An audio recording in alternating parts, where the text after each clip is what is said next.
മനുഷ്യന്റെ ജീവന് വരെയില്ല. ശമ്പളം കിട്ടില്ലോ തെണ്ടി നിനക്ക്. അത് ഈ നാളികളായിട്ടുള്ള ആക്കിയിട്ട് ഈ വീഡിയോ കൂടി എനിക്ക് മനസ്സിലാക്കാൻ കഴിഞ്ഞത് അയാളോ അയാൾക്ക് വേണ്ടി മറ്റുള്ള വ്യക്തികളോ ഏതെങ്കിലുമൊക്കെ വീട്ടിൽ പോയി വോട്ടിന് വേണ്ടി തെണ്ടിയിട്ടുണ്ടോ എന്ന് ചോദിച്ചു കഴിഞ്ഞാൽ തീർച്ചയായും ഉണ്ട്. അതൊരു തരത്തിൽ അല്ലെങ്കിൽ മറ്റൊരു തരത്തിൽ തെണ്ടക്കം തന്നെയാണ്. എന്നാൽ കേരള പോലീസിലെ ഒന്നടങ്കം വ്യക്തികൾ അവർക്ക് തെണ്ടലാണോ ജോലി? അല്ലല്ലോ. എന്നിട്ട് പോലും ആ പോലീസുകാർ അത് കേട്ടുകൊണ്ട് നിൽക്കണമെങ്കിൽ അത് ഞാൻ എന്താണ് മനസ്സിലാക്കേണ്ടത്? ഞാൻ മനസ്സിലാക്കുന്നത് ഇത്ര മാത്രമാണ്. ദാഹിച്ച് വലഞ്ഞാൽ പോലും ഒരുമാരപ്പെട്ട പോലീസുകാർ ഒരു വീട്ടിൽ പോയി വെള്ളം പോലും ചോദിക്കത്തില്ല. എന്നാൽ രാഷ്ട്രീയത്തിലുള്ള വ്യക്തികൾ പറയുന്നത് കേൾക്കുമ്പോൾ അവർക്ക് ചില കാര്യങ്ങളൊക്കെ അനുസരിക്കേണ്ടി വരും. അതായത് ഞാൻ താമസിക്കുന്ന സ്ഥലത്തെ ചുറ്റുവട്ടത്തെ ആ ജനങ്ങളുടെ പ്രതിനിധിയായ ഏതെങ്കിലും പഞ്ചായത്ത് പ്രസിഡൻറ്റോ കൗൺസിലറോ ചോട്ടാ നേതാക്കളോ അല്ലെന്നുണ്ടെങ്കിൽ അവരുടെയൊക്കെ മുതിർന്ന നേതാക്കന്മാരോ ആരെങ്കിലും എന്തെങ്കിലുമൊക്കെ കാര്യം വിളിച്ച് പറഞ്ഞു കഴിഞ്ഞാൽ ഒറ്റപ്പെട്ട എനിക്കെതിരെ പക്ഷപാതമായി നിലപാടെടുക്കുമെന്നാണ് പറഞ്ഞതിൻ്റെ സാരാംശം.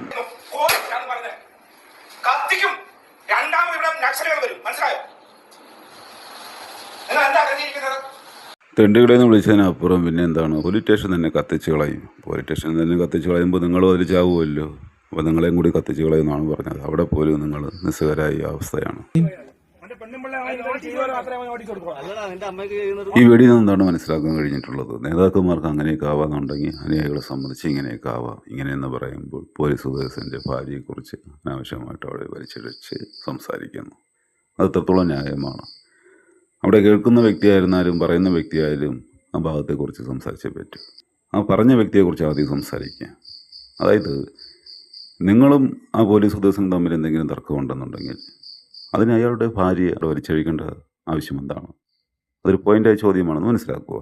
അങ്ങനെ സംസാരിക്കുമ്പോൾ അതിൻ്റെ അർത്ഥം എന്താണ്? താനും ഞാനും തമ്മിൽ എന്തെങ്കിലും ഒരു പിണക്കമുണ്ടെങ്കിൽ അല്ലെങ്കിൽ മറ്റാരെങ്കിലും ഒരു പിണക്കമുണ്ടെങ്കിൽ താങ്കളുടെ അമ്മയെയും സഹോദരിയെയും മകളെയും ഭാര്യയും ഒക്കെ എന്ത് രീതിയിലും സംസാരിക്കാം, എന്ത് രീതിയിലും പ്രവർത്തിക്കാം.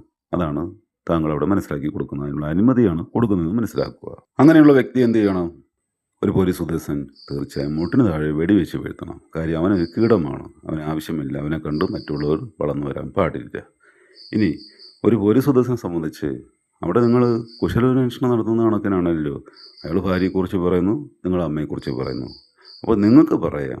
എന്നാൽ എന്നെ സംബന്ധിച്ച് എൻ്റെ അമ്മയും മോളെയും എന്നെ കൂടി 16 വർഷമായി അങ്ങനെ നിരന്തരം പറയുമ്പോൾ ഒരു മനുഷ്യന് എത്രത്തോളം തീക്ഷ്ണതയുണ്ടാവും അവൻ്റെ വാക്കുകൾ? തീർച്ചയായും അവൻ വലിച്ചു കീറിയതിൽ വലിയ അതിശയമൊന്നും പറയാനില്ല. അതായത് പൊതുജനങ്ങൾ പോലീസിനെതിരെ വളരെ ഭോഷത്തരമായി മുദ്രാവാക്യം മുഴക്കുന്നു.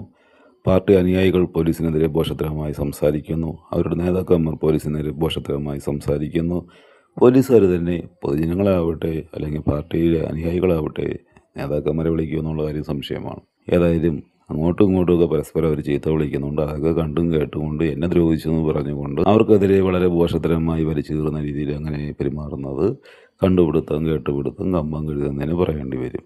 ഞാൻ വലിച്ചു കീറിയതിന് അങ്ങനെയുള്ള ന്യായീകരണം പറയാൻ ഞാൻ ആഗ്രഹിക്കുന്നില്ല. എനിക്ക് എൻ്റേതായ ന്യായീകരണമുണ്ട്. ആദ്യം തന്നെ മനസ്സിലാക്കാനുള്ള ഈ ഭൂമി പോലീസുകാരോ ജഡ്ജിമാരോ മന്ത്രിമാരുടെ അനുയായികളോ ശാസ്ത്രജ്ഞന്മാരോ അല്ലെന്നുണ്ടെങ്കിൽ പൊതുജനങ്ങളോ അവരാരും സൃഷ്ടിച്ചതല്ല. ദൈവമക്കൾക്ക് വേണ്ടി സൃഷ്ടിച്ചാണെന്നുള്ള ബോധം ഉണ്ടാവണം. ബൈബിൾ വളരെ വ്യക്തമായി പറയുന്നുണ്ട് ഈ ലോകം ദുഷ്ടൻ്റെ അധീനതയിലാണെന്നുള്ള കാര്യം. അപ്പോൾ അവിടെ എന്താ പറയുക, ഇപ്പം തന്നെ ഒരു ചീ എന്ന് പറഞ്ഞ തുമ്മൽ കേട്ടോ, അതൊക്കെ മനഃപൂർവ്വം വിളിക്കുന്ന നിങ്ങൾ കേട്ടോന്ന് എനിക്കറിയത്തില്ല. അതിൻ്റെ ആ ഒരു ടൂണിങ് കേൾക്കുമ്പോൾ തന്നെ നിങ്ങൾക്ക് അറിയാൻ കഴിയും. അപ്പോൾ അവിടെ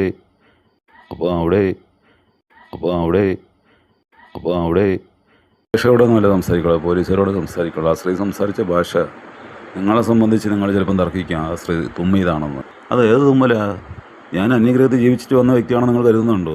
10-14 വർഷമായി 4-5 ഗ്രൂപ്പുകാരൊക്കെ പഠിപ്പിച്ചു കൊടുക്കുന്നതാണ് അങ്ങനെയൊക്കെ തുമ്മാൻ. അതുകൊണ്ട് അവരൊക്കെ അങ്ങനെ തുമ്മത്തുള്ളൂ. നിങ്ങൾക്ക് അത് കേട്ടപ്പോൾ ശബ്ദം കുറവായതുകൊണ്ട് വളരെ ക്ലിയർ ആയില്ലെങ്കിൽ ആധുനികമായ വല്ല ഉപകരണമോ അല്ലെങ്കിൽ ഇയർഫോണോ ശബ്ദം തീവ്രതയായി വളരെ കൂട്ടിയൊക്കെ വെച്ച് കേൾക്കുകയാണെന്നുണ്ടെങ്കിൽ അങ്ങനെ പറഞ്ഞു കഴിഞ്ഞാൽ അങ്ങനെ തുമ്മല പറഞ്ഞു വന്ന ഭാഗം എന്താണ്? ദുഷ്ടൻ്റെ അധീനമാണ് ഭൂരിപക്ഷം ജനങ്ങൾ. അതായത് പിശാചിൻ്റെ അടിമകളാണ് ഭൂരിപക്ഷം ജനങ്ങൾ. അതൊക്കെ കെട്ടുകഥയായി നിങ്ങളങ്ങനെ കണക്ക് കൂട്ടിയാൽ ഞാൻ വിട്ടുതരത്തില്ല. ഞാൻ പറയുന്നത് നിങ്ങൾ ശ്രദ്ധാപൂർവ്വം കേൾക്കുകയാണെന്നുണ്ടെങ്കിൽ ഒരു കാര്യമുണ്ടെന്ന് മനസ്സിലാക്കാൻ സാധിക്കും. ഞാൻ പറഞ്ഞു വന്ന ഭാഗം ഞാൻ അല്പം സ്റ്റോപ്പ് ചെയ്തതിനു ശേഷം പോയിൻ്റായ മറ്റൊരു കാര്യം പറയാം. അളിയർ സ്റ്റേഷൻ്റെ പരിധിയിൽ ഞാൻ താമസിക്കുന്ന സമയത്ത് ഒരു അച്ഛനും മോനും വീട്ടിൻ്റെ ഫ്രണ്ടിലുള്ളതാണ്. നേരം വെളുത്ത് കഴിഞ്ഞാൽ ആച്ചിന്ന് തുമ്മുന്നതിന് വേശിയെന്നാണ് തുമ്മുക. മെഴുതിരി ഉണ്ടാക്കുന്ന കേച്ചർ ഉണ്ടായിക്കൊണ്ടിരിക്കുന്ന സമയം അതിന് 200 മെഴുതിരി 600 ഹോളടിക്കണം. ഒറ്റ ദിവസം കൊണ്ട് അടിച്ച് തീരത്തില്ലല്ലോ. ഒരാഴ്ചത്തെ പണിയുണ്ട്. അങ്ങനെ ഞാൻ രണ്ടാമത് ഹോൾ അടിക്കുന്ന സമയത്ത് ഒരുത്തനെ അവിടെ ഇടുമെന്ന് ചോദിച്ചു. അപ്പോൾ ഏതൊരു മനുഷ്യനായാലും തിരിച്ച് മറുപടി കൊടുക്കുമല്ലോ, മറുപടി കൊടുക്കും. അങ്ങനെ മറുപടി കൊടുത്തപ്പോഴും ഒരു പോലീസ് സ്റ്റേഷനിൽ പോയി പരാതി പറഞ്ഞില്ല. അതിനുശേഷം എൻ്റെ വീടിന് നടയിൽ ഒരുത്താൻ വന്നിട്ട് നാളെ മലയാളമാണ് കേട്ടോ, സ്കൂളിൽ കുറേ ഹിന്ദിക്കാരന്മാർ അവിടെ ജോലി ചെയ്യുന്നുണ്ട്, അവന്മാരെ കുരുതി കൊടുക്കാൻ വേണ്ടി അവന്മാരെ ബ്രെയിനൊക്കെ വാഷ് ചെയ്തിട്ട് എൻ്റെ മകൾ സ്കൂൾ വിട്ട് ഇറങ്ങുന്ന സമയം അപ്പോൾ നിങ്ങൾക്ക് സംശയം ഉണ്ടാവും മറ്റുള്ള കുട്ടികളൊപ്പം വരത്തില്ലേ. അങ്ങനെയല്ല, എൻ്റെ മകളെ രാവിലെ ആകുമ്പോൾ സ്കൂളിൻ്റെ നടയിൽ കാറിൻ്റെ ഡോറങ്ങ് തുറന്നു കൊടുത്താൽ അവിടെ നിന്ന് ഇറങ്ങിപ്പോകും. പക്ഷേ വൈകുന്നേരം കാത്ത് അവിടെ നിൽക്കണ്ടേ. ആ സമയത്ത് സ്കൂളിലെ കൊച്ചു കുട്ടികളാവട്ടെ, മുതിർന്ന കുട്ടികളാവട്ടെ, അവരുടെ രക്ഷകർത്താക്കളാവട്ടെ, അവരുടെ ബന്ധുക്കളാവട്ടെ, അവിടുത്തെ ഞരമ്പ് രോഗികളാവട്ടെ, അവിടുത്തെ ഗുണ്ടകളും ചെറ്റകളും എല്ലാം ആ സമയമാകുമ്പോൾ അവിടെ വരും. അവിടെ വന്നിട്ട് എന്തെങ്കിലുമൊക്കെ പുഴുത്ത വർത്താനം പറയും. ഒരു ദിവസം പറയുകയാണെങ്കിൽ കുഴപ്പമില്ല, ഒരാഴ്ച പറയുകയാണെങ്കിൽ കുഴപ്പമില്ല, ഒരു മാസം പറയുകയാണെങ്കിൽ കുഴപ്പമില്ല. സ്കൂളിൽ അഡ്മിഷൻ ചോദിക്കാൻ പോകുന്ന സമയത്ത് കുഞ്ഞുമല്ലു വായുടെ സൈഡിൽ വെച്ച് സംസാരിക്കുകയുള്ളൂ. നിങ്ങൾക്ക് അതൊക്കെ കേൾക്കുമ്പോൾ വലിയ നിങ്ങളെല്ലാം ഒരു ടീമുകളാണല്ലോ. കാര്യം എന്ന് പറഞ്ഞു കഴിഞ്ഞാൽ സ്കൂളും പോലീസും അല്ല. പക്ഷെ നിങ്ങൾ മനസ്സിലാക്കാനുള്ളത് 10 മാസം ഉണ്ടെങ്കിൽ 10 മാസം അപ്പുറമേയുള്ള ജന്തുക്കളും മറ്റുള്ളവരും ചേർന്നുകൊണ്ട് ഒരു നായുടെ വേഷവിധാനമൊക്കെ എനിക്ക് തന്നുകൊണ്ട് അങ്ങനെ ബോഷത്തരമായി അവരങ്ങനെ പെരുമാറുന്ന സമയത്ത് സഹിച്ചുകൊണ്ട് അങ്ങനെയൊക്കെ മുന്നോട്ട് പോകാൻ സാധിക്കുമെന്ന് കരുതുന്നുണ്ട്. അവസാന ദിവസം വരെയും ആ കുഞ്ഞിൻ്റെ പഠിത്തമില്ലാതായി പോകും. അപ്പോൾ എന്ത് സംഭവിക്കും? പല പ്രശ്നങ്ങളും ഉണ്ടാവേണ്ട, അവളെ പഠിത്തം മുടങ്ങണ്ടെന്ന് പറഞ്ഞിട്ട് ഞാൻ പറഞ്ഞു നേരത്തെ ഇറങ്ങി വരാൻ പറഞ്ഞു. അതായത് സ്കൂൾ ബസ് എപ്പോഴും എടുക്കുമോ അപ്പോഴും ഇറങ്ങി വരാൻ. ആ സമയം നോക്കി അവന്മാർക്ക് മൂത്രം ഒഴിക്കണം. ആദ്യത്തെ പ്രാവശ്യം മൂത്രം ഒഴിച്ചപ്പോൾ എനിക്ക് മനസ്സിലായില്ല. എൻ്റെ മകൾ അവിടെ നടന്നു വരുമ്പോഴേ ഞാൻ അവളെ അടുത്ത് നിന്നിട്ട് അങ്ങോട്ട് പോകണ്ടെന്ന് പറഞ്ഞു. അത് കഴിഞ്ഞ് കുറച്ച് ദിവസം കഴിഞ്ഞപ്പോഴേക്കും ഒരാഴ്ച ആവത്തില്ല, വീണ്ടും നാളെ മലയാളമാണ്. ആ സമയത്ത് എനിക്ക് പിടി കിട്ടിയില്ല. അന്നും അതുപോലെ മോൾ സ്കൂൾ വിട്ട് ഇറങ്ങി വന്ന സമയത്ത് അവന്മാരവിടെ വന്ന് മൂത്രം ഒഴിക്കാൻ പോയി. ഇന്ത്യക്കാരന്മാരായതുകൊണ്ടാണ് നാളെ മലയാളം എന്ന് പറയുന്നത് മനസ്സിലാക്കുക. അപ്പോഴും ഞാൻ മോളെ അവിടെ തടഞ്ഞു നിർത്തി. അതിനുശേഷം അവർ 2-3 ദിവസം കഴിഞ്ഞപ്പോൾ വീണ്ടും നാളെ മലയാളമാണെന്ന് പറഞ്ഞു. ആ സമയത്ത് എൻ്റെ തലയ്ക്കകത്ത് അത്ര ആളില്ലാതെ വരുമോ? ഇല്ലല്ലോ. അവന്മാർ മൂത്രം ഒഴിക്കാൻ വന്ന സമയത്ത് ഞാൻ അവിടെ പിടിച്ചു നിർത്തി പ്രശ്നം ഉണ്ടാക്കിയതിൻ്റെ പിറ്റേ ദിവസം അതുവരെ ആ സ്കൂൾ ബസ്സിലെ ഡ്രൈവർ അവിടെ ഒന്നും മൂത്രം ഒഴിച്ചിട്ടില്ല. ആ സ്കൂളിൽ അവിടുത്തെ ബസ്സിലെ ഡ്രൈവർ വന്ന് അവിടെ പിറ്റേ ദിവസം മൂത്രം ഒഴിക്കുക. അപ്പോൾ അവന്മാർക്ക് മാതൃക കാണിച്ചു കൊടുക്കുകയാണെന്ന് മനസ്സിലാക്കണം. അത് കഴിഞ്ഞ് എന്താണ്, അവിടെ നിന്ന് TC വാങ്ങിച്ച് മറ്റു സ്കൂളിലോട്ട് പോയപ്പോൾ TC കാര്യത്തിന് പ്രിൻസിപ്പളിനെ വിളിച്ചപ്പോൾ പ്രിൻസിപ്പൾ പറയുക, ഞങ്ങളുടെ സ്കൂളിനെ കുറിച്ച് നിങ്ങൾ ആ സ്കൂളിൽ ഒരുപാട് പരാതിയൊക്കെ പറഞ്ഞല്ലോ, മനസ്സാ വജ കർമ്മണ ഞാനൊരു കാര്യം പറഞ്ഞിട്ടില്ല. പറഞ്ഞിട്ട് എന്തെങ്കിലും പ്രയോജനമുണ്ടോ? ഒരു പ്രയോജനവും ഇല്ല. പിന്നെ എന്തെങ്കിലും പറയണം. അപ്പോൾ കൈ നീട്ട് അങ്ങനെ കാര്യങ്ങൾ സംസാരിക്കണമെന്നുണ്ടെങ്കിൽ അവിടെ എന്തെങ്കിലും കാരണമുണ്ടോ? നേരത്തെ പറഞ്ഞ അച്ഛനും മോനും കൂടെ സ്റ്റേഷനിൽ ഞാൻ ഈ മൂത്രമൊഴിച്ചവന്മാരെ കുറിച്ച് പരാതി പറയുന്ന എന്തൊരു ടെൻഷൻ തോന്നിയിട്ട് അവന്മാരാരോ തിരികെ കൊടുത്തിട്ട് അവന്മാർ സ്റ്റേഷനിൽ നിന്ന് പരാതി പറഞ്ഞു. അതായത് മുൻകൂട്ടി പോയൊരു പരാതി. അങ്ങനെ പരാതി പറഞ്ഞപ്പോൾ എന്നെ വിളിച്ചിട്ട് എന്നെ അങ്ങ് പറഞ്ഞു വിട്ടു. അവന്മാർ അതിനുശേഷം പറഞ്ഞു വിട്ടു. അന്ന് രാത്രി ഞാൻ സ്വപ്നം കണ്ടു ആ പയ്യൻ്റെ ചുണ്ട് കെട്ടുതുമ്പി കൊണ്ട് കൂട്ടി തെച്ച് വെച്ചിട്ടുണ്ട്. ഞാൻ പറയുന്നത് പച്ച നുണയാണെന്ന് തോന്നുന്നുണ്ടെങ്കിൽ നിങ്ങൾ തെളിയിക്കണം. നിങ്ങൾക്കല്ലാതെ അയൽക്കാർക്കോ അല്ലെങ്കിൽ പ്രേക്ഷകർക്കോ മറ്റുള്ളവർക്ക് തെളിയിക്കാൻ പറ്റുമോ? നിങ്ങൾ കാണാനുള്ള കഴിവും പ്രാപ്തി യോഗ്യതയും ഉള്ളത് നിങ്ങൾ തെളിയിച്ചേ പറ്റൂ. ഇന്ന് സ്റ്റേഷനിൽ വിളിച്ച സമയത്ത് ഹിന്ദിക്കാരന്മാരെ മൂത്രമൊഴിപ്പിനെ കുറിച്ച് പറഞ്ഞപ്പോൾ കളയ സ്റ്റേഷനിലെ പോലീസ് ഉദ്യോഗസ്ഥൻ എൻ്റെ അടുത്ത് എന്താ പറഞ്ഞത്? നാട്ടുകാർക്ക് മൂത്രം ഒഴിക്കേണ്ടതെന്ന്. പക്ഷേ നിങ്ങളൊരു കാര്യം മനസ്സിലാക്കണം, 4-5 ഗ്രൂപ്പൊന്നും പറഞ്ഞ് അവകാശവാദം ഉന്നയിച്ചുകൊണ്ട് എനിക്കെതിരെ പോരാടിയ വ്യക്തികൾക്ക് വേണ്ടി അവിടെ ന്യായീകരിക്കാൻ പോയപ്പോൾ എന്ത് സംഭവിച്ചു? കൃത്യം 4-ാം തീയതി മാതൃഭൂമി പത്രത്തിൽ വില കൂടിയ സൈക്കിൾ മോഷണ കേസിൽ അതേ സ്റ്റേഷനിലെ ഒരു പോലീസുകാരൻ, ഞാൻ കണ്ടിട്ടില്ല എങ്കിൽ പോലും അവർക്ക് അപമാനം ഉണ്ടാകുന്ന രീതിയിൽ അങ്ങനെ ഒരു വാർത്ത വന്നിട്ടുണ്ട്. അപ്പോൾ ദൈവത്തിൻ്റെ നീതിന്യായം എന്ന് പറയുന്നത് അതാണെന്ന് മനസ്സിലാക്കുക. നിങ്ങൾ ഞാൻ കണ്ട സ്വപ്നം അംഗീകരിച്ചില്ലെങ്കിൽ അതിന് മറുമരുന്നായിട്ട് മറ്റൊരു ഭാഗം ഉണ്ടെന്ന് മനസ്സിലാക്കുക. എട്ടുകമ്പിയായിട്ട് കൂട്ടി തെച്ചതായിട്ട് സ്വപ്നം കണ്ടതിന് ശേഷം പിന്നെ അച്ഛനും മോനും തുമ്മണ്ടല്ലോ. അപ്പോൾ സ്റ്റേഷനിൽ അതിനുള്ള മരുന്നുണ്ട് അല്ലയോ? അവർ തുമ്മിയില്ലെങ്കിലും എൻ്റെ പിറ്റേ ദിവസം തൊട്ട് അടുത്ത വീട്ടുകാരൻ അച്ഛനും മോനും അവിടെ ഒരു ഫാമിലിയും ഉണ്ട്, അവർ തുമ്മാൻ വേണ്ടി അങ്ങ് തുടങ്ങിയിട്ടുണ്ട്. ഏതായാലും അത്തരം തുമ്മലുകളൊക്കെ പോലീസ് സ്റ്റേഷനിൽ ചെന്നാൽ അവസാനിക്കുന്നുള്ള കാര്യം എനിക്കറിയാം. പക്ഷേ സ്ത്രീകളുടെ കാര്യത്തിൽ നിങ്ങൾ ഭയങ്കര വിട്ടുവീഴ്ച മനുഷ്യരല്ലേ, ചെയ്തേ പറ്റൂ, വേറെ നിവൃത്തിയില്ല. ഇനി ഞാൻ പറഞ്ഞൊന്നും വിഷയത്തിൽ കിടക്കുക, ഇതൊരു സാധാരണ ലോകമാണോ? അതിനെക്കുറിച്ച് ഞാൻ പറഞ്ഞു വരുമ്പോൾ നിങ്ങൾ മനസ്സിലാക്കണം, പണമുള്ളവന് വ്യഭിചരിക്കാനും കുടിച്ച് കൂത്താടാനും വേണ്ടി കാമാത്തിപുരയുണ്ട് ഇല്ലയോ? ഉണ്ട്. അതുമാത്രമല്ല ലൈംഗിക തൊഴിലാളികൾക്ക് സംരക്ഷണം നൽകുന്ന നിയമമുണ്ട്, സുപ്രീം കോടതിയുടെ വിധിയുണ്ട്. അതൊരു തരം പ്രോത്സാഹനമായി മാത്രമാണെങ്കിൽ കരുതുന്ന തെറ്റുണ്ടോ? അതെന്നേക്കുമേ അവസാനിപ്പിക്കാൻ പറ്റില്ല. അവർക്കൊക്കെ ജനിക്കുന്ന മക്കൾ എന്ത് പാപം ചെയ്തിട്ടാണ് അവരെയൊക്കെ അമ്മമാരൊക്കെ വേശ്യകളായി അറിയപ്പെടുന്നത്? അവരെ സംബന്ധിച്ച് അവരുടെ ജീവിതവും അത്തരം അപമാന ഭാരങ്ങളൊക്കെ ആയിട്ട് അങ്ങനെ ജീവിക്കണമെന്നാണോ? ഇനി എൻ്റെ ചോദ്യം, 1 ലക്ഷത്തോളം ബാറുകൾ ആരുടെയും വയലിൽ കുത്തിപ്പിടിച്ച് ഒഴിച്ചു കൊടുക്കുന്നുണ്ടോ ചോദ്യമൊക്കെ ചിലരൊക്കെ ന്യായീകരിക്കാൻ വേണ്ടി ചോദിക്കും. കൊച്ചു കുട്ടികൾ ഐസ്ക്രീം കാണുന്ന സമയത്ത് അതിൻ്റെ പുറകെ ഓടാറുണ്ടല്ലോ. അടിമപ്പെടുത്തുന്ന ഐസ്ക്രീമാണ് മദ്യപാനികൾ കഴിക്കുന്നതെന്ന് മനസ്സിലാക്കുക. അവരുടെ കുടുംബമാണ് വഴിയാതരമായി ജീവിക്കുന്നത്. ബാറെന്ന് പറയുമ്പോൾ ചെറുതും വലുതുമായി മദ്യവിൽപ്പനശാലകളുണ്ട്. ഏകദേശം ഒരു 1000-1200 കോടി രൂപയുടെ കളക്ഷൻ ഉണ്ടെന്നാണ് എൻ്റെ ഒരു അറിവ്, ഒരു ദിവസത്തെ കളക്ഷൻ. കേരളത്തിലെ ഒരു ജില്ലയിൽ വീടില്ലാത്ത വ്യക്തികളെ സംബന്ധിച്ച് അവർക്ക് ഭൂമി ഉണ്ടാവാം, അവരെ സംബന്ധിച്ച് ഒരു ചായ്പ് അങ്ങനെ പ്രതീക്ഷിക്കുന്ന വ്യക്തികളുണ്ട്. മഴയും വെയിലും ഒക്കെ അടിക്കാതെ അതുമാത്രം പ്രതീക്ഷിക്കുന്ന വ്യക്തികൾ. എന്നാൽ പാർട്ടിക്കാർക്ക് വേണ്ടി അങ്ങനെ മുദ്രാവാക്യം വിളിക്കാനും അവർക്ക് വേണ്ടപ്പെട്ട വ്യക്തികൾക്ക് ആണെങ്കിൽ എല്ലാ കാര്യങ്ങളും അതാത് സമയത്ത് കിട്ടും. ഒരു ജില്ലയിൽ 10,000 പേരുണ്ടെങ്കിൽ 4-5 ലക്ഷം രൂപ വെച്ച് കൊടുത്തു കഴിഞ്ഞാൽ 500 കോടി രൂപ. ഇന്നത്തെ കാലത്ത് ഒരു പക്ഷേ ആ 4-5 ലക്ഷം രൂപ കൊണ്ട് പരിഹരിക്കാനൊന്നും പറ്റത്തില്ലെങ്കിൽ പോലും അതിന് കഴിയുന്നൊരു കാലമുണ്ടായി. ആ കാലത്ത് പോലും അങ്ങനെയൊന്നും ആരും ചെയ്തിട്ടില്ല. അതായത് മദ്യവിൽപ്പന ഇന്നും ഇന്നലെ തുടങ്ങിയതല്ലല്ലോ, ഒരുപാട് കാലമായി. അപ്പോൾ എനിക്കൊരു ചോദ്യം എന്താണ്, ഒറ്റ ദിവസം കൊണ്ട് പ്രശ്നം പരിഹരിക്കാമെന്നിരിക്കുക എന്തുകൊണ്ട് പരിഹരിച്ചില്ല എന്ന് പറയുമ്പോൾ എൻ്റെ ഉത്തരം എന്താണ്, മന്ത്രിമാർക്ക് അങ്ങോട്ടും ഇങ്ങോട്ടുമൊക്കെ പ്ലെയിനിൽ പറക്കണം, അവർക്ക് നക്ഷത്ര ഹോട്ടലിൽ തങ്ങണം, അവർക്ക് സോട്ടും കൂട്ടും ഒക്കെ അവർക്ക് ധരിക്കണം, അവർ ആവുമ്പടി സേവിക്കുന്ന വ്യക്തികൾക്ക് മാസശമ്പളം കൃത്യമായി കിട്ടണം, അവർക്കും അവരെ വേണ്ടപ്പെട്ടവർക്കൊക്കെ ഒരു നേരം പോലും ശിക്ഷയില്ലാതെ ആഹാരം കഴിക്കാതിരിക്കാൻ പറ്റത്തില്ല. അതുമാത്രമല്ല, അവരുടെ വേണ്ടപ്പെട്ടവർക്ക് ബംഗ്ലാവ് വേണം, പൂന്തോട്ടം വേണം, നല്ല നല്ല വാഹനങ്ങൾ വേണം, പല സൗഭാഗ്യങ്ങൾ വേണം, അവരൊക്കെ മക്കൾക്ക് വിദേശത്ത് പോയി പഠിക്കണം. ചികിത്സയുടെ കാര്യത്തിലും അങ്ങനെയില്ല. ചില ഗവൺമെൻറ് സ്ഥാപനത്തിലൊക്കെ പുതിയ മേധാവി അവിടെ സ്ഥാനമേറ്റെടുത്ത് കഴിഞ്ഞാൽ തൊട്ടു മുമ്പുള്ള മേധാവി അവിടെ സ്ഥാനമേറ്റെടുത്ത സമയത്ത് ഇവിടെ ഇടിച്ചു നിരത്തി പുതിയ മേശ, പുതിയ കസേര, പുതിയ അലമാര, പുതിയ കർട്ടൻ അതൊക്കെ മാറ്റിയതാണ്. എങ്കിൽ പോലും പുതിയ മേധാവി അവിടെ ചാർജ് എടുക്കുന്ന സമയത്ത് വീണ്ടും ഇടിച്ചു നിരത്തി പുതിയ സോഫ, പുതിയ കസേര, പുതിയ മേശ, പുതിയ അലമാര, പുതിയ കർട്ടൻ, അങ്ങനെയൊക്കെ ഒരുപാട് കാശ് അവർ വെറുതെ വേസ്റ്റാക്കുന്നുണ്ട്. അതിനൊക്കെ അവർക്ക് കാശുണ്ട്. ചില മീറ്റിങ്ങുകളിലൊക്കെ അണ്ടിപ്പരിപ്പ് അല്ലെങ്കിൽ മുന്തിരി, ബദാം, കേക്ക്, ബിരിയാണി, അങ്ങനെയൊക്കെ അവർക്ക് ഇഷ്ടമുള്ള രീതിയിലൊക്കെ ജീവിക്കാനുള്ള അവിടെ സാമ്പത്തികമൊക്കെ ഉണ്ടെന്ന് മനസ്സിലാക്കുക. ഒരുതരം ഗൺകെട്ട് വിദ്യ പാവപ്പെട്ടവരും പണക്കാരും തമ്മിലുണ്ട്, എത്രയൊക്കെ നിഷേധിച്ചാലും. അതൊക്കെ നടപ്പിലാകണമെങ്കിൽ എന്താണ് ചെയ്യേണ്ടത്? റെയിൽവേ സ്റ്റേഷനിലും ബസ് സ്റ്റാൻഡിലും പല പാലത്തിൻ്റെ അടിയിലൊക്കെ കിടക്കുന്ന വ്യക്തികളെ ചൂലുകൊണ്ട് അടിച്ച് ഓട്ടിച്ചേ പറ്റുള്ളൂ. അല്ലാതെ അവർക്ക് വീടുണ്ടാക്കി കൊടുക്കണമെന്ന് പറഞ്ഞു കഴിഞ്ഞാൽ നടക്കുന്ന കാര്യമല്ല. മന്ത്രിമാർക്ക് വേണ്ടി അത്ര സേവനങ്ങളൊക്കെ ചെയ്യുന്നതുകൊണ്ട് ജനങ്ങളെ കണ്ണിൽ മണ്ണുവാരി വിടാൻ വേണ്ടി മന്ത്രിമാരെയൊക്കെ സംബന്ധിച്ച് ഇടയ്ക്കിടയ്ക്ക് പോലീസുകാരെ തെണ്ടിന്ന് നായി എന്നൊക്കെ വിളിച്ചേ പറ്റുള്ളൂ. അല്ലെങ്കിൽ അവർ സ്വകാര്യമായി വിളിച്ച് ഗുണദോഷിക്കുമായിരുന്നു. അല്ലാതെ പൊതുജനങ്ങൾ കാണുക കേൾക്കുക അങ്ങനെയൊന്നും സംസാരിക്കില്ല. രാഷ്ട്രീയ കൊലപാതകങ്ങൾ അങ്ങനെയൊക്കെ ഇടയ്ക്കിടയ്ക്ക് പത്രത്തിൽ കേൾക്കാറുണ്ട്. സാധാരണക്കാരനായ ഒരു വ്യക്തിയെ സംബന്ധിച്ച് ചിന്തിക്കാൻ കഴിവുണ്ടെന്നുണ്ടെങ്കിൽ അവൻ ചിന്തിക്കുന്ന എന്താണ്, അത്തരം രീതിയിലുള്ള എന്തെങ്കിലും ഗവൺമെൻറ് ആണോ നമുക്ക് ചുറ്റുമുള്ളതെന്നൊക്കെ ചിന്തിച്ച് പോകും. തെറ്റു പറയാൻ സാധ്യമല്ല. പൈശാചികമായ വിഷയങ്ങൾ പറയുമ്പോൾ ചില തെളിവുകളൊക്കെ ചൂണ്ടിക്കാണിക്കാതെ പോകുന്നത് ശരിയല്ല. ഇത് doctor Sivaranjini, Hyderabad based paediatrician.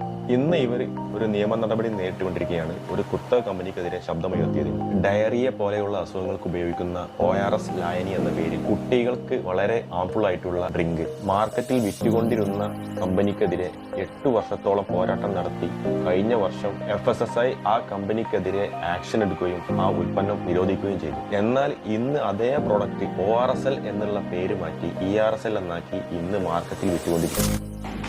This is also ERZL. This is also ERZL. Okay? Now see. This is that 180 crore stock of ORSL with the sticker legally being sold. ഇതിനെതിരെ ആ ഡോക്ടർ വീണ്ടും ശബ്ദമുയർത്തി ചോദ്യം ചെയ്തപ്പോൾ ഡോക്ടർ കിട്ടിയ മറുപടി വിചിത്രമായിരുന്നു. 100 കോടിക്ക് മുകളിൽ ടേണോവറുള്ള പ്രൊഡക്റ്റ് ആണെന്നും അത് ബാൻ ചെയ്താൽ അത് നഷ്ടപ്പെടുമെന്നും വിചിത്രമായ ഒരു മറുപടിയായിരുന്നു. കൂട്ടത്തിൽ കമ്പനിയുടെ പ്രതിച്ഛായ നഷ്ടപ്പെടുത്തിയെന്ന് ആരോപിച്ച് ഡോക്ടർക്കെതിരെ നിയമ നടപടിയും. എന്താ തീരെ ചെറിയ കുഞ്ഞുങ്ങളുടെ മെഡിസിൻ്റെ കാര്യത്തിൽ പോലും നിയമവുമൊക്കെ ഇങ്ങനെയാണെന്നുണ്ടെങ്കിൽ അത് എത്രത്തോളം വാസ്തവമുണ്ട് വാസ്തവമില്ലെന്ന് എനിക്കറിയത്തില്ല. എങ്കിൽ പോലും യൂട്യൂബിൽ വന്ന ആ വാർത്തയുടെ അടിസ്ഥാനത്തിൽ സംസാരിക്കാൻ കഴിയുമല്ലോ. അധികം സംസാരിക്കുന്നില്ല. അവിടെയും നമ്മൾ പൈശാചികമായ ലോകത്താണോ എന്നുള്ള ചിന്ത കടന്നു വന്നാൽ തെറ്റു പറയാൻ സാധ്യമല്ല. ഒരു ഡ്രാക്കുള പ്രഭു കുറേ രക്തരക്ഷസുകളെ ഒരു സമയമാകുമ്പോൾ പുറത്തേക്ക് വിടുന്നു. അതുപോയി രക്തം കുടിക്കുന്നു, ഒരു രാജകുമാരിയെ തട്ടിയെടുത്തുകൊണ്ട് പോകുന്ന കാഴ്ചവെക്കുന്നു. അല്ലെങ്കിൽ ഒരു മൗണ്ടൻ പ്രഭു കുറേ വേട്ടനായ്ക്കളെ വളർത്തുന്നു, അതുപോയി കുറേതിനെ വേട്ടയാടി കൊന്നു തിന്നുന്നു, അതിൻ്റെ യജമാന് ഇരയെ കൊണ്ടുവന്ന് കൊടുക്കുന്നു. അതുപോലെയാണ് ജയിലറുകളിൽ കിടക്കുന്ന 4-5 കൊലക്കേസുള്ള കേസുകളുള്ള പ്രതികളുടെ അവസ്ഥ. ഭാര്യ വീട് പോലെ ഇടയ്ക്കിടയ്ക്ക് പോയി സന്ദർശിക്കുന്നു, തിന്നു കൊഴുത്ത് ഭാര്യ വീട്ടിൽ പോകുമ്പോൾ എന്താണ്, നല്ല തിന്നാനും കുടിക്കാനൊക്കെ ഉണ്ടാവും. അതുപോലെ അവരിറങ്ങി വരുന്നു. ന്യായമായ കാര്യങ്ങളാണ് ഞാൻ സംസാരിക്കുന്നത്. മാനുഷിക പരിഗണന എന്ന് പറയുമ്പോൾ ഒരു കൊലക്കേസോ അല്ലെങ്കിൽ ഒരു റേപ്പ് കേസോ സംഭവിച്ചു, അതിന് നമുക്കൊരു മാനുഷിക പരിഗണന കൊടുക്കാം. പക്ഷേ നിരന്തരം അങ്ങനെ ക്രിമിനൽ കേസിലെ പ്രതിയായ വ്യക്തികൾക്ക് ജാമ്യം കൊടുക്കുക, അവരിറങ്ങി വരുന്നു, വീണ്ടും റേപ്പ് ചെയ്യുന്നു, വീണ്ടും കൊലപാതകം ചെയ്യുന്നു, വീണ്ടും മോഷണം ചെയ്യുന്നു, വീണ്ടും പിടിച്ചോറ് ചെയ്യുന്നു, വീണ്ടും ഡ്രഗ്സ് കേസിൽ പ്രതിയാവുന്നു. അങ്ങനെ മാനുഷ്യ പരിഗണന എന്ന് പറഞ്ഞ് ആ ഓമന പേര് കൊടുത്തുകൊണ്ട് അവരെ അങ്ങനെ ഇടയ്ക്കിടയ്ക്ക് തുറന്നു വിടുന്നതിൻ്റെ ലക്ഷ്യം എന്താണ്? എവിടേക്കാണ് തുറന്നു വിടുന്നത്? ഞാൻ ചോദിക്കുന്ന ചോദ്യം ന്യായമാണെങ്കിൽ ന്യായമാണെന്ന് പറയുക. ദൈവമക്കളെ ഇടയിലോട്ട് അവരെ പറഞ്ഞു വിടേണ്ട ആവശ്യം എന്താണ്? 3-4 കൊലക്കേസും പോക്സോ കേസും ഉള്ള വ്യക്തികൾ എങ്ങനെ മനുഷ്യനാവും? അത് തിരിച്ചറിയാനുള്ള ബോധമില്ലയോ? അവർ പോയി ദൈവമക്കളെ മാനഭംഗപ്പെടുത്തുക, കൊല്ലുക, കൊള്ളയടിക്കുക, അവരെയും കൂടി മയക്കുമരുന്നിനും മറ്റുള്ള കാര്യത്തിനും അടിമപ്പെടുത്തുക. അപ്പോൾ മാത്രമേ കേസുണ്ടാവുള്ളൂ. കേസുണ്ടായി മാത്രമേ കേസ് അന്വേഷിക്കുന്ന ജോലി പോലീസുകാർക്ക് ഉണ്ടാവത്തുള്ളൂ. എങ്കിൽ മാത്രമേ അവരുടെ പേര് പത്രത്തിലേക്ക് വരത്തുള്ളൂ. അവർക്ക് അതിൻ്റെ ഉള്ള സെറ്റപ്പും ഗെറ്റപ്പും പബ്ലിസിറ്റിയും എല്ലാ രീതിയിലുള്ള കാര്യങ്ങളും ഉണ്ടാവുകയുള്ളൂ. റാങ്ക് ഉണ്ടാവുകയുള്ളൂ, ശമ്പളം കിട്ടുകയുള്ളൂ. അല്ലെങ്കിൽ പിന്നെ മജിസ്ട്രേറ്റിനും ജഡ്ജിക്കും ഒക്കെ കോടതിയിൽ അവിടെ ജോലി ഉണ്ടാകുമോ? ഇല്ലല്ലോ. അവരെ സംബന്ധിച്ച് വീട്ടിൽ പോയിരിക്കേണ്ട അവസ്ഥ വരും. ഞാനീ പറഞ്ഞ തെറ്റായിട്ട് കരുതാൻ പറ്റത്തില്ല. അത്തരം പ്രമുഖ ജന്തുക്കളെയൊക്കെ ദൈവമക്കൾക്ക് കണി കാണാൻ പോലും വേണ്ടല്ലോ. അപ്പോൾ പിന്നെ എന്തിനാണ് ദൈവമക്കളുടെ ഇടയിലോട്ട് പറഞ്ഞു വിടുന്നത്? ജഡ്ജിമാരും ഉയർന്ന പോലീസ് അധികാരികളുടെയൊക്കെ വീട്ടിൽ തോക്കം പിടിച്ചുകൊണ്ട് കാവൽ നിൽക്കുന്നുണ്ടല്ലോ. അവരെ വീട്ടിൽ റാപ്പ് ചെയ്യാനോ അല്ലെങ്കിൽ കൊലപാതകം ചെയ്യാനോ അങ്ങനെ പോകുമോ? ഇല്ല. അപ്പോൾ അവിടെ എന്ത് ചെയ്യണം? ഒന്നുകിൽ കൊലക്കേസ് ചെയ്യുന്നവന് മാത്രമായി ഒരു പ്രത്യേക സ്ഥലം കൊടുക്കുക, അവൻ്റെ ഉപജീവന മാർഗമായി അതിനുള്ള എല്ലാ സെറ്റപ്പും ചെയ്ത് കൊടുക്കുക. അവരെന്തെങ്കിലും പ്രൊഡക്റ്റ് അവിടെ ഉൽപ്പാദിപ്പിക്കുന്നുണ്ടെങ്കിൽ വാങ്ങാൻ തയ്യാറാണ്. ബലാത്സംഗം ചെയ്യുന്നവന് പ്രത്യേക ഒരു ഏരിയ കൊടുക്കുക, മോഷ്ടിക്കുന്നവനും പിടിച്ചു പറിക്കുന്നവനും ഡ്രഗ്സ് ഉപയോഗിക്കുന്നവനും അങ്ങനെ പ്രത്യേക ഏരിയ കൊടുക്കുക. കൊലക്കേസിൻ്റെ വീട്ടിൽ മറ്റൊരുത്തൻ കയറി കൊലക്കേസ് ചെയ്യുമ്പോൾ അവന് ആ മനോവേദനയും അതിൻ്റെ കുറ്റബോധമൊക്കെ മനസ്സിലാവും. അല്ലെങ്കിൽ ബലാത്സംഗം ചെയ്യുന്നതിൻ്റെ വീട്ടിൽ കയറി മറ്റൊരുത്തൻ ബലാത്സംഗം ചെയ്യുമ്പോഴേ ആ വേദന ഉണ്ടാവുള്ളൂ. അല്ല പാവപ്പെട്ടവൻ്റെ വീട്ടിൽ കയറി, അതായത് ദൈവമക്കളെ വീട്ടിൽ കയറി ബലാത്സംഗം ചെയ്യുന്ന സമയത്ത് ആ വേദന അവനെ സംബന്ധിച്ച് അറിയാൻ കഴിയത്തില്ല. മോഷ്ടിക്കുന്നവൻ കള്ളന്മാരുടെ ഇടയിൽ പോയി മോഷ്ടിക്കട്ടെ, പിടിച്ചു പറിക്കുന്നവനും അതുപോലെ ചെയ്യട്ടെ. മയക്കുമരുന്ന് ഉപയോഗിക്കുന്ന അവൻ്റെ സൗകര്യം കെട്ടിച്ചു വിടട്ടെ, അവൻ കൊന്ന് കത്തിച്ച് കരിക്കട്ടയാക്കി തിരിച്ച് പാഴ്സൽ അയച്ചു കൊടുക്കട്ടെ, അപ്പോഴേ അവനത് മനസ്സിലാവുള്ളൂ. അല്ല പാവപ്പെട്ടവരുടെ വീട്ടിൽ അങ്ങനെ ഡ്രഗ്സ് ഉപയോഗിക്കുന്നവനൊക്കെ അതൊന്നും മനസ്സിലാകാതെ അവരൊക്കെ കെട്ടിച്ചു കൊടുക്കുന്ന സമയത്ത് അവനൊക്കെ കൊന്ന് കരിക്കട്ടയായിട്ട് അങ്ങനെ പറഞ്ഞു വിടേണ്ട കാര്യമില്ലല്ലോ. ഉണ്ടോ? അതൊന്നും ചെയ്യാൻ പ്രായോഗികമായി പറ്റത്തില്ലെന്നുണ്ടെങ്കിൽ ഒരു ചിപ്പെങ്കിലും ഈ ആധുനിക കാലത്ത് അവരെ ശരീരത്തിൽ ഘടിപ്പിക്കാമല്ലോ. മൊബൈലിൽ സ്കാൻ ചെയ്യുന്ന സമയത്ത് എത്ര കൊലപാതകൾ അടുത്തുണ്ട്, എത്ര റേപ്പിസ്റ്റുണ്ട്, എത്ര കള്ളന്മാരുണ്ട്, എത്ര പിടിച്ചുപറിക്കാരന്മാരുണ്ട്, എത്ര ഡ്രഗ്സ് ഉപയോഗിക്കുന്ന വ്യക്തികളുണ്ട്, അതെങ്കിലും അറിയാൻ പറ്റുമല്ലോ. അല്ലെങ്കിൽ ഇതിനെയൊക്കെ വന്ധ്യീകരണം ചെയ്യണം. ഇവനെയൊക്കെ മനുഷ്യനെന്നുള്ള രീതിയിൽ മാനുഷിക പരിഗണനയെന്ന് പറഞ്ഞ് അങ്ങനെയുള്ള ഓമനപ്പേരൊക്കെ കൊടുത്തുകൊണ്ട് അത്തരം പ്രവൃത്തികളൊക്കെ അവരെയൊക്കെ തുറന്നു വിടുന്ന വ്യക്തികളെ സംശയിക്കേണ്ട അവസ്ഥയാണ്. അതില്ലെന്ന് പറയാൻ പറ്റത്തില്ല. ദൈവമക്കൾക്ക് അവരെ ആവശ്യമില്ലല്ലോ, പിന്നെ എന്തിനാ അവരെ പറഞ്ഞു വിടുന്നതാണ് ചോദിക്കുന്നത്. അത് ന്യായമായ ചോദ്യമാണ്. നമ്മുടെ ഫോണിൽ നിങ്ങൾക്കറിയാമല്ലോ, കാൽ വിരിപ്പത് വീഡിയോ നിങ്ങൾക്ക് പാക്കണമെന്ന് ആശയിരുന്നാൽ എന്ത് ആപ്പ് ഇൻസ്റ്റാൾ ചെയ്യും? നിനക്ക് കാമം തോന്നുകയാണെങ്കിൽ ₹1 അത്രമാത്രം മതി. അതൊക്കെ ചെറിയ കുട്ടികളൊക്കെ പല പ്രാവശ്യം കേൾക്കുമ്പോൾ അതൊക്കെ എന്താണെന്നറിയാൻ വേണ്ടി വയസ്സൊക്കെ കൂട്ടി കൊടുത്ത് അത്തരം ആപ്പുകളൊക്കെ ഇൻസ്റ്റാൾ ചെയ്ത് അവർ പൈശാചികമായ ലോകത്തേക്ക് കിടക്കുകയാണ്. അതൊക്കെ സ്റ്റോപ്പ് ചെയ്യാൻ ആരെങ്കിലും ശ്രമിക്കുന്നുണ്ടോ? ഞാൻ ചൂണ്ടിക്കാണിച്ചതൊന്നും കുറ്റമല്ല, എന്നാൽ അതിനെക്കുറിച്ച് പറഞ്ഞ് ഞാനാണ് കുറ്റക്കാരൻ. അതിൽ നിന്ന് എന്ത് മനസ്സിലാക്കാൻ സാധിക്കും? ലാഭമുള്ളതിനെ സ്വീകരിക്കുകയും ലാഭമില്ലാത്തതിനെ തിരസ്കരിക്കുകയും ചെയ്യുന്നതാണ് ലോകത്തിൻ്റെ നീതി എന്ന് പറയുന്നത് എത്രത്തോളം വാസ്തവമാണ്. അത്തരം ക്രിമിനൽ കുറ്റങ്ങൾ ചെയ്യുന്ന വ്യക്തികൾ അവർക്ക് ഈ ഭൂമി അവകാശമുള്ളതല്ല, അങ്ങനെ ഞാൻ പറയുന്നില്ല. പക്ഷേ ദൈവമക്കൾക്ക് ഇടയിലോട്ട് അവരെ പറഞ്ഞു വിടുന്ന ആ അവകാശവാദം അംഗീകരിക്കാൻ സാധ്യമല്ല. അവർക്ക് പ്രത്യേകം പ്രദേശം കൊടുക്കുക, അല്ലാതെ അവർക്ക് വേണ്ടി ന്യായീകരിക്കുന്ന ആരെങ്കിലും ഉണ്ടെന്നുണ്ടെങ്കിൽ ആ പ്രദേശത്ത് അവരെയും കൂടെ ആക്കുക. അല്ലാതെ അവരെയും ദൈവമക്കൾക്കിടയിൽ ആവശ്യമില്ലെന്നുള്ളതാണ് വാസ്തവം. ഒരു തരത്തിലല്ലെങ്കിൽ മറ്റൊരു തരത്തിൽ ദൈവമക്കളുടെ രക്തത്തിൻ്റെ പങ്ക് അവർ പറ്റുന്നുണ്ട്. അങ്ങനെ പറ്റുന്ന വ്യക്തികളെ സംബന്ധിച്ച് ആ ദൈവമക്കൾക്കിടയിലേക്ക് ക്രിമിനലുകളെ പറഞ്ഞയക്കണമെന്ന് പിടിവാശ പിടിക്കുകയാണെങ്കിൽ അതെനിക്ക് അംഗീകരിക്കാൻ സാധ്യമല്ല. ഞാൻ ഈ പറഞ്ഞ കാര്യം വിവരക്കേടിൻ്റെ പര്യായമാണെന്ന് ചിലരെങ്കിലും പറയാൻ സാധ്യതയുണ്ട്. അവരോട് എനിക്ക് പറയാനുള്ളത്, നിങ്ങൾക്ക് അറിവും വിവരവും ഒക്കെ ഉണ്ട്, സമ്മതിച്ച്. ഞാനൊരു ചോദ്യം ചോദിച്ചുകൊള്ളട്ടെ.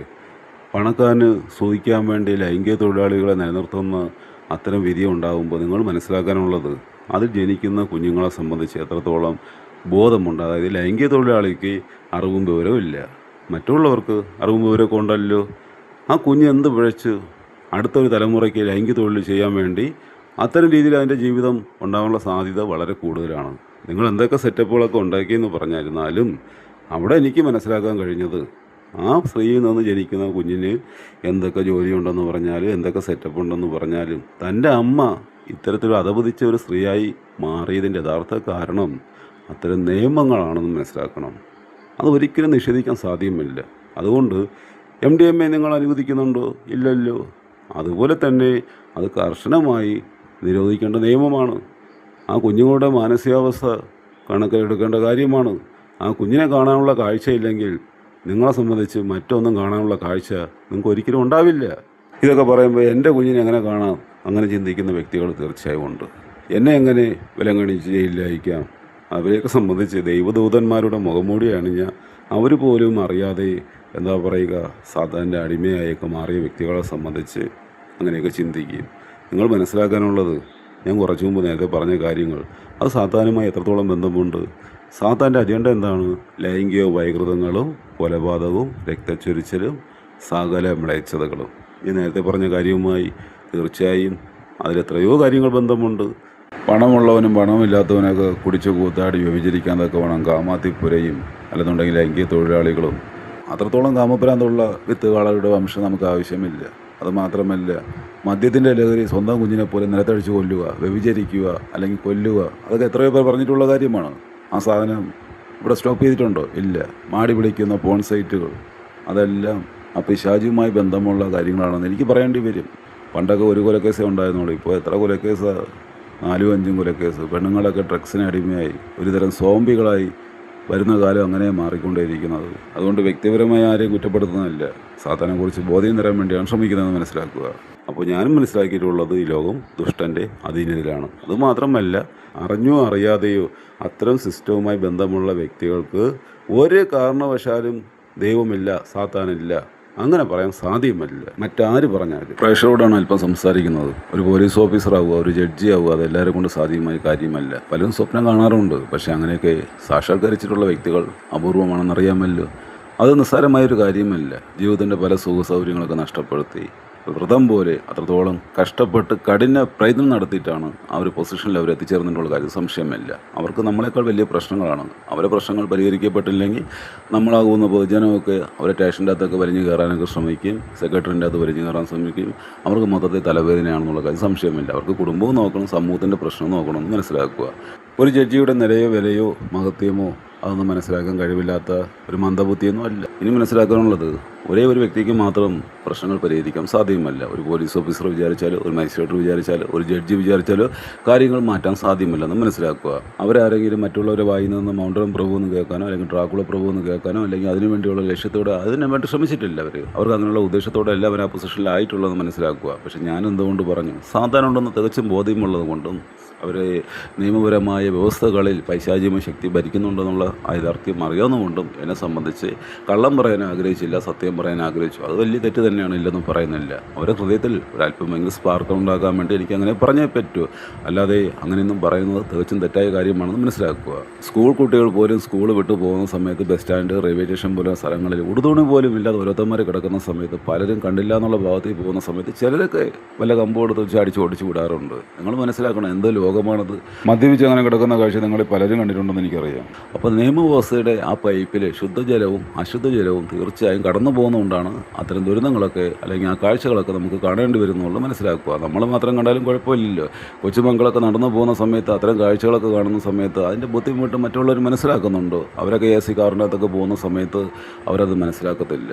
അതുകൊണ്ട് എനിക്ക് ചില കാര്യങ്ങളൊക്കെ പറയേണ്ടി വന്നു.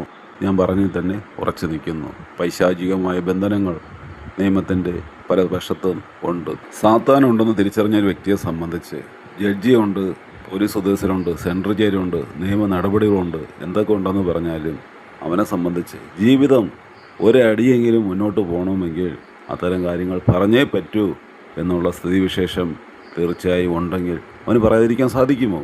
അവന് പറഞ്ഞേ പറ്റൂ. അതിൻ്റെ തുടക്കം 4-5 ഗ്രൂപ്പിനെ കുറിച്ചാണ് സംസാരിക്കുന്നത്. പക്ഷേ ഞാൻ ആ ഭാഗത്തേക്ക് കിടക്കുന്നില്ല. പോലീസുകാരെ കുറിച്ച് മാത്രം സംസാരിക്കാനാണ് ആഗ്രഹിക്കുന്നത്. പൈശാചികമായ ലോകത്താണോ നമ്മൾ ജീവിക്കുന്നതിനെക്കുറിച്ചൊരു ബോധ്യം തന്നു. തീർച്ചയായും അത് ധാരാളമാണ്. അത് അംഗീകരിക്കാൻ ബുദ്ധിമുട്ടുള്ള വ്യക്തികളെ സംബന്ധിച്ച് എനിക്ക് പറയാനുള്ളത്, നിങ്ങൾ പറയുന്നത് മാത്രം അംഗീകരിക്കണമെന്ന് പറയുമ്പോൾ നിങ്ങളൊരു കാര്യം മനസ്സിലാക്കണം. ഇത് ദൈവം സൃഷ്ടിച്ച ഭൂമിയാണ്. ദൈവമക്കൾക്ക് വേണ്ടി പോരായ്മകളും പാപത്തിൻ്റെ കറയൊക്കെ എവിടെയെങ്കിലും ഉണ്ടെങ്കിൽ അത്തരം വ്യക്തികൾ പറയുന്നത് അംഗീകരിക്കാവൂ എന്ന് പറയുമ്പോൾ അവിടെ ഒരു കാര്യം മനസ്സിലാക്കാൻ കഴിയും. എന്താണ്? അവരുടെയൊക്കെ അടിമയാണ് പല വ്യക്തികളും, ഞാനടക്കം. അതാണ് അതിൽ നിന്ന് മനസ്സിലാക്കാനുള്ളത്. പക്ഷേ അതിനെക്കുറിച്ച് മറ്റുള്ളവർക്ക് ബോധ്യമില്ലെങ്കിലും എനിക്ക് ആ ബോധ്യമുണ്ട്. അതുകൊണ്ട് ദൈവത്തിൽ ആശ്രയിച്ച് ഞാൻ തീർച്ചയായും എനിക്ക് പറയാനുള്ള കാര്യങ്ങൾ പറയും.